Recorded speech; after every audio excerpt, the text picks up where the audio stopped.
Poštovani gledatelji, danas je naš gost, prvi američki veleposlanik u Hrvatskoj, Peter Galbraith. Mr. Galbraith, or Ambassador Galbraith, or Senator Galbraith. Or whatever. Or whatever. Welcome. Thank you. We are talking right before the inauguration of your new president, Mr. Trump. And let me preface this by saying that you've been a lifelong Democrat. So Donald Trump is on the opposite side of the political spectrum. Or, with a caveat, is he actually a Republican, as you would expect? Well, first, it's true that I've always been a Democrat, but in my own state of Vermont, I've voted for Republicans. And when I served in the Vermont Senate, I worked closely with Republicans. And when I worked for the Senate Foreign Relations Committee, I worked with both Democrats and Republicans on even people on either extreme.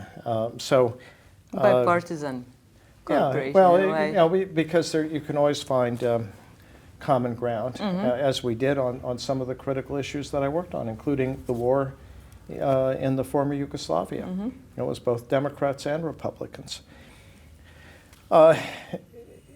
So the question of whether Trump is a Republican, well, I guess the answer is he is what the Republican Party has become, but not what the Republican Party was.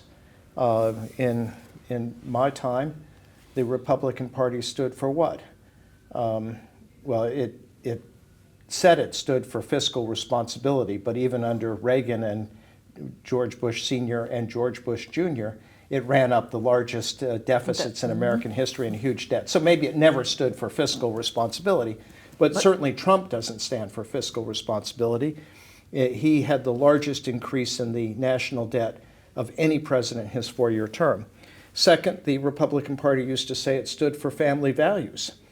Well, you have a man who has been found liable by a New York jury for sexual assault, who has been convicted of 34 felony counts for falsifying business records related to a payment to porn star, who's appointed a man to be Secretary of Defense, who's made a payment to a woman to hide an allegation of sexual assault. So it's very hard to say that the Republican Party is the party of family values. And then the Republican Party used to be the party of national security, particularly standing up to the Soviet Union and then Russia. And now you have an office, a president who, or will have an office, who wants to end support for Ukraine, who wants to have a deal to force Ukraine to give up territory, and where there's a lot of people who suspect that Russia has been supporting him. He's praised Putin as a genius. So everything that the Republican Party used to stand for, Trump does not stand for. So it's a very different Republican Party, and frankly, it seems to be a Republican Party that cares only about one thing, which is power. Which is power. Well, we must. Can you in a way predict? It's very difficult to do that. What his, I might say, second mandate will look like. There's a notion from people who don't want to face reality that you can't predict what he will do. But there's no reason to be optimistic about this at all. He has said repeatedly what he will do. And what do you mean by that exactly? What he said he will do? Yeah. Well, let's start with he has said that he intends to launch criminal prosecutions of his political opponents. Something that went on in the Soviet Union and in authoritarian regimes. It's not what happens in America. And the targets he names, well, actually, it's a Republican Congresswoman, Liz Cheney, daughter of the vice president, former vice president, against Jack Smith, a career prosecutor, and against Adam Schiff, a senator from California. These are the kind of people he has said he will use the Justice Department to target. And the Justice Department's never been used for political targeting. So this is something, a total violation of democratic norms. So that's one thing. The second thing, I think there's a real question as to whether he will accept the basic principles of democracy. After all, he tried to overturn the 2020 election, an election that was indisputably free and fair, and which he lost by 7 million votes. And incidentally, the real scandal on January 6, 2021 was not the attack on the Capitol by a mob. It was that a majority of elected Republicans in Congress voted to overturn an election, again, that was completely fair. I mean, this raises real questions about the future of American democracy. And then in terms of foreign policy, he has made clear that he intends to betray Ukraine, to cut U.S. support for Ukraine, to force it to make some deal, to accepting the idea that Russia can get away with its aggression, undermining one of the basic norms of the post-World War II international system, which is you cannot attack a country and seize its territory. And incredibly, he's talking about using American troops to seize Greenland, to attack a NATO ally, Denmark. And what are the consequences of this? Let's just take the Greenland episode. If this happens, of course, it will be the end of the NATO alliance, with one NATO country basically attacking another, which may be something that he wants. He's always said that he doesn't think much of NATO. And second, the question will be, what will it do to Europe and to the European Union? Because there'll be some members of the European Union that likely would support the United States, like Hungary. But if I might interject, the rhetorics used before somebody's sworn in can be different from after the inauguration. Do you think that maybe all his what he's saying is just blowing off steam, because it would be this seizing, using force to gain control over Greenland or over the Panama Canal as well? This would mean something, a great departure for from any norm we've seen so far, from the norm that the borders cannot be changed, for example. Well, I've been involved in foreign policy and diplomacy my entire career, so it's becoming close to 50 years. And I live in a world where, or have lived in a world where you have lots of different sources of intelligence, try and figure out what a foreign leader is going to do. And you know what the best predictor of what a foreign leader is going to do? Past behavior. It's what he says he's going to do. Yeah. So I take seriously what Trump says he is going to do. I mean, we can be hopeful that he won't do it, of course. But I think we have to take seriously that he will do the various things that he has said that he is going to do. But for example, I don't understand if I may admit his logics. Because for example, with Panama, the president there said a couple of days ago that he would work with the US to stop illegal immigration, stop illegal immigrants. And this is something what Trump wants. And at the same time, we have Trump threatening to seize the Panama Canal. Yeah. I mean, you're assuming that there's a logic to all of this. I mean, it also raises a question. I mean, frankly, I think Trump is mentally unfit to be president of the United States. He's an old man. You can listen to his speeches. They meander. He talks about whales and all sorts of bizarre stuff. So yeah, I think there isn't necessarily a strategy, and there isn't a logic to it. Yes, and that's another reason there to is be no worried. method in the madness. No, I don't think so. Okay, but yet a great number, more than 77 million people voted for him.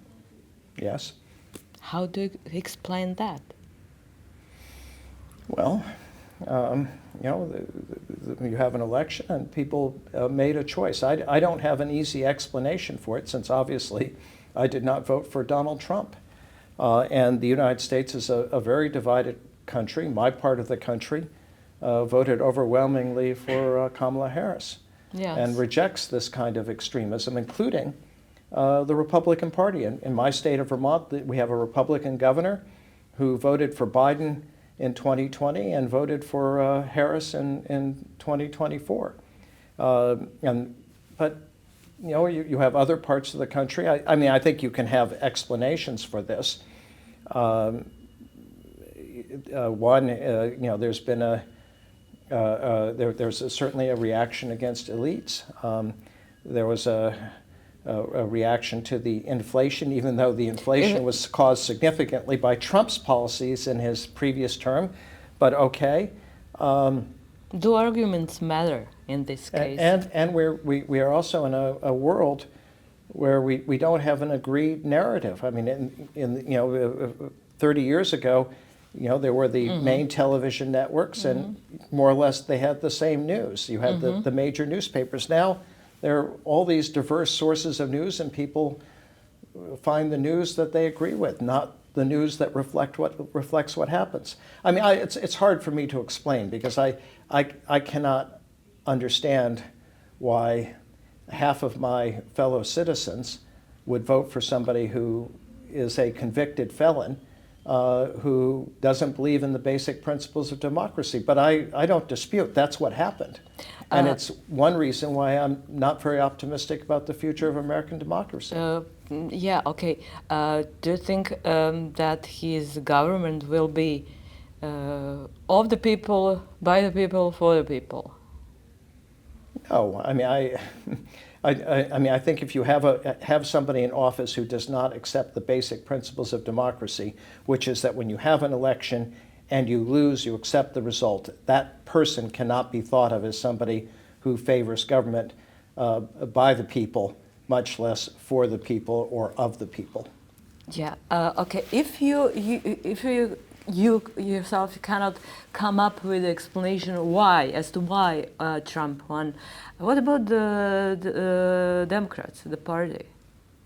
Are they still dazed and confused about what happened, or what's been happening for some time without, like cooking the frog?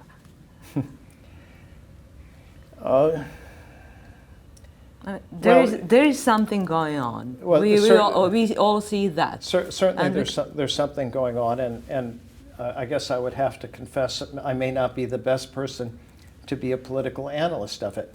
I mean, again, most of my career has been in foreign policy and diplomacy. It's true that after my experience in Afghanistan, I went home to my own state and I was elected to the Vermont Senate, and then ran for governor and lost. And I can understand what's happening in Vermont, but it's hard for me to explain what's happening in the rest of the country. You lost your party lost the support of the working class. Seems so. Yeah, I think that's true. Why do you think that is? That's not just a problem with the Democrats in the U.S. In Europe as well. It's again, I'm not going to pretend to have an answer.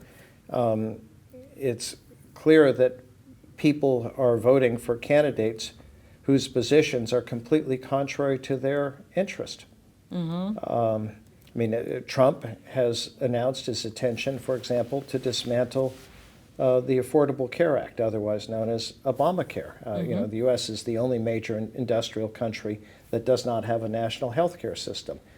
But there is something that approximates it that took place during the Obama administration. He says he wants to get rid of it. That's not going to hurt the rich people who support him. It's going to hurt poor people and working class people. But yeah, the whole paradigm has. Yeah, but if that's how they vote, well, the whole paradigm has shifted. Maybe it's good to quote Yeats: "The center cannot hold." Yeah, maybe things fell apart. What can Europe expect from Trump?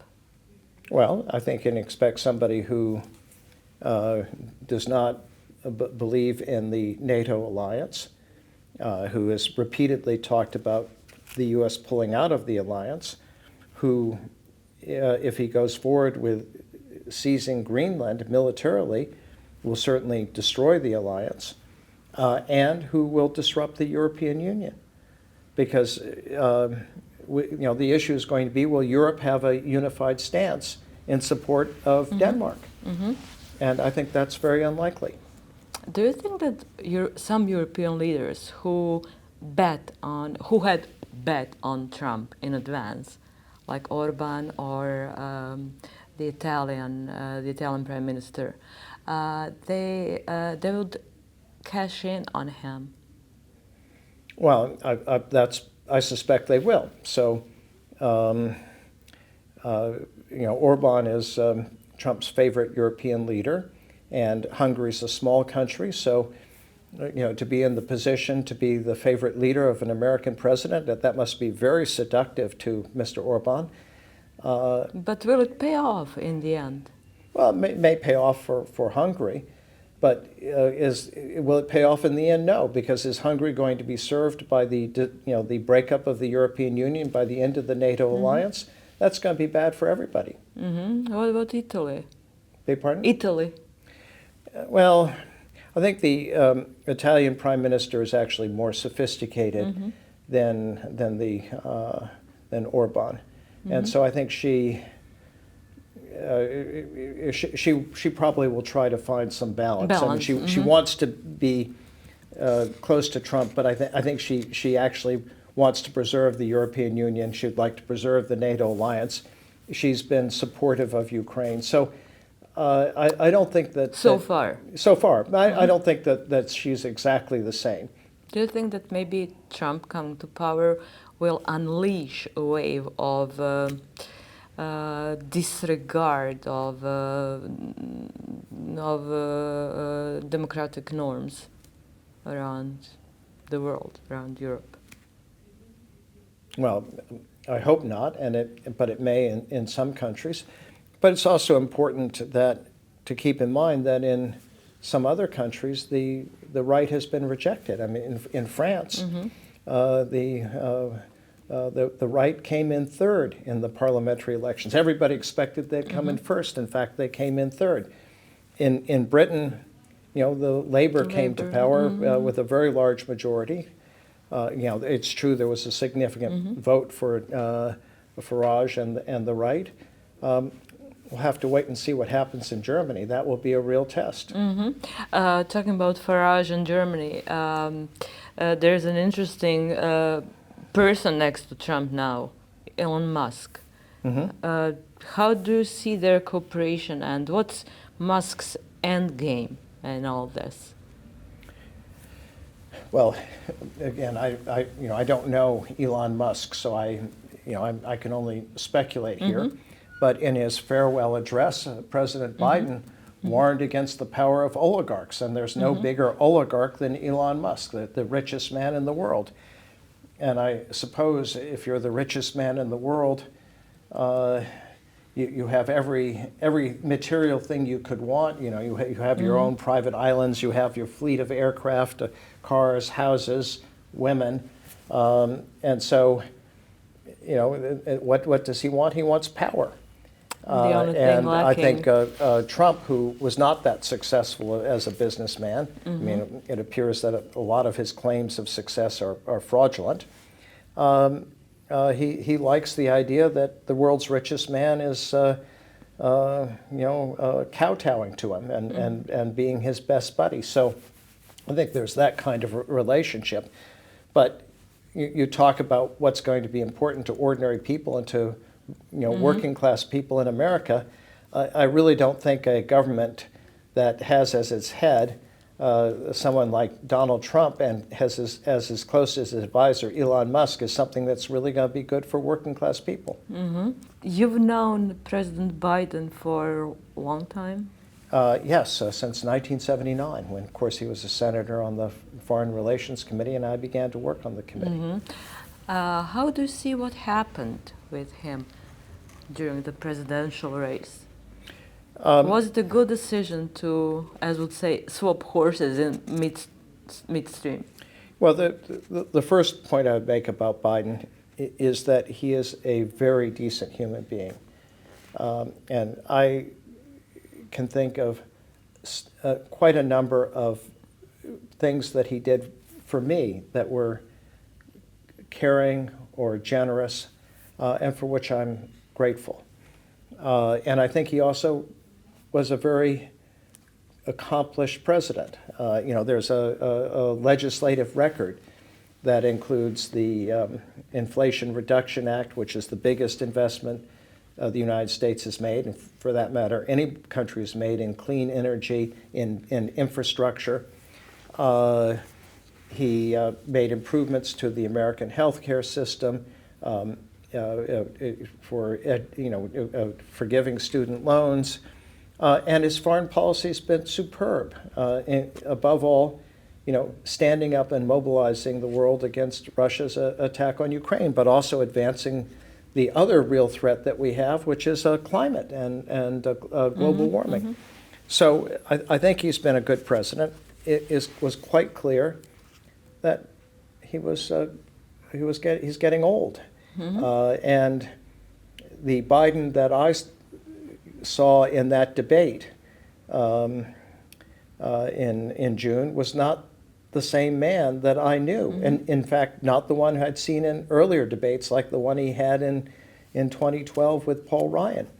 Were you surprised? Yes, I was surprised. I think those who had been working in the White House were not, but personally I was surprised and shocked.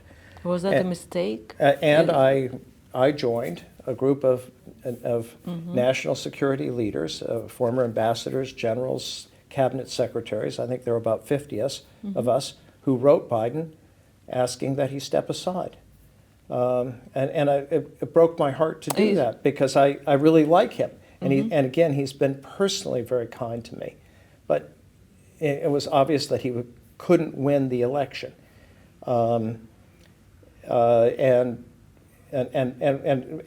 by continuing to run, he would destroy his legacy. Now, so yes, I thought it was absolutely correct to change horses midstream.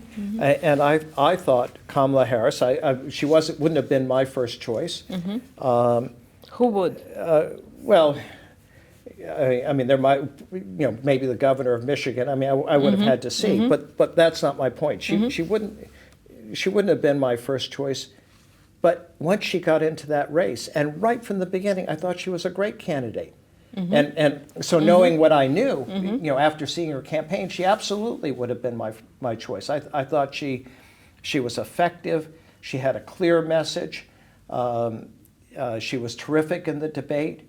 Her speech at the Democratic Convention, which I attended as a guest, was one of the best political speeches I've ever heard. I mean, it wasn't necessarily the great oratory of John F. Kennedy's inauguration, but in terms of its political mission, which was to introduce her to the country, to say what she should do, and to say what was wrong with her opponent, Donald Trump, it was brilliant. And even the skillful way she handled the Palestinian issue. So all of that, I thought she was a good candidate. So I don't blame her for the loss. Who do you blame? Well, you cannot blame the people. Well, the American people made a choice, or at least some of the American people. Again, the country's very divided. It's divided geographically, and it's divided politically. But no, I accept that this was the choice of the American people, and I'm not going to diminish those who made that choice. But I certainly think it was the wrong choice, and I'm going to explain why I think it was the wrong choice. Comparing, we've heard some very somber thoughts on America from you now. How does it compare, or can it be compared to European democracy? Is the U.S. still a democracy for you? I think that's a very good question. Again, we pride ourselves of saying that we have strong institutions, that our country is a country of laws, not men. But it turns out that when you have lawless men in charge, institutions are not that strong. What are the essential features of a democracy? An independent, nonpartisan judiciary. Well, the Supreme Court has not been that for 25 years. No serious person believes that the 5 Republican Supreme Court members who stopped the 2000 Florida recount would have done so had Gore been ahead of Bush. They only did it because they could put Bush in office. Well, the one thing you need to expect from a court is if you have the same law, you have the same facts, you get the same result regardless of the political party of the plaintiff or the defendant in the case. That doesn't exist in America. It's a partisan judiciary. And it's only gotten much worse since 2000. We have this brand new doctrine that presidents are above the law. The whole idea of the American Revolution was to get rid of kings, and now we have a Republican Supreme Court that says, well, our king, if it's a Republican, he's above the law. It was a 5-4 decision by the court to uphold the New York conviction of Donald Trump as a felon. That means 4 justices were prepared to overturn that conviction on no basis. So yeah, we have a problem with the judiciary. Another feature of democracy, to repeat myself, is that when you have an election, you accept the results of the election. Well, a majority of elected Republican members of Congress in 2021, on January 6th, voted to overturn a free election. That's a real problem. Imagine that the Republicans imagine that Harris had won and we had the Republican opposite Congress we have now. They might have refused to accept the result. Where would our country be? I mean, this is a very dangerous time. So you ask me, is the U.S. still a democracy? I don't know, but I'm pessimistic. If you can compare it, you've known Croatia from the beginning, from the start of its independence. If you can compare Croatia and Croatian democracy nowadays with American. I'm more optimistic about Croatian democracy than American democracy. Really? And I never imagined I would say such a thing as the American ambassador, a former American ambassador sitting here in Croatia. When I was an ambassador, I would often talk about the essential features of democracy. And of course, this was appropriate because Croatia was a country that was brand new to democracy, just emerging from communism. Things like independent judiciary, again, accepting the results of elections, an independent press, respecting press freedom. That one of the things I did was when Tudjman tried to shut down Radio 101, I went right over to Radio 101 and got on the radio. So all of those were things that I talked about when I was as an ambassador, as representative of the leading democracy in the world. So I'll tell you, I'd be embarrassed to try to give that kind of talk today, and I wouldn't do it. Thank you very much for this. Okay, well, you're welcome.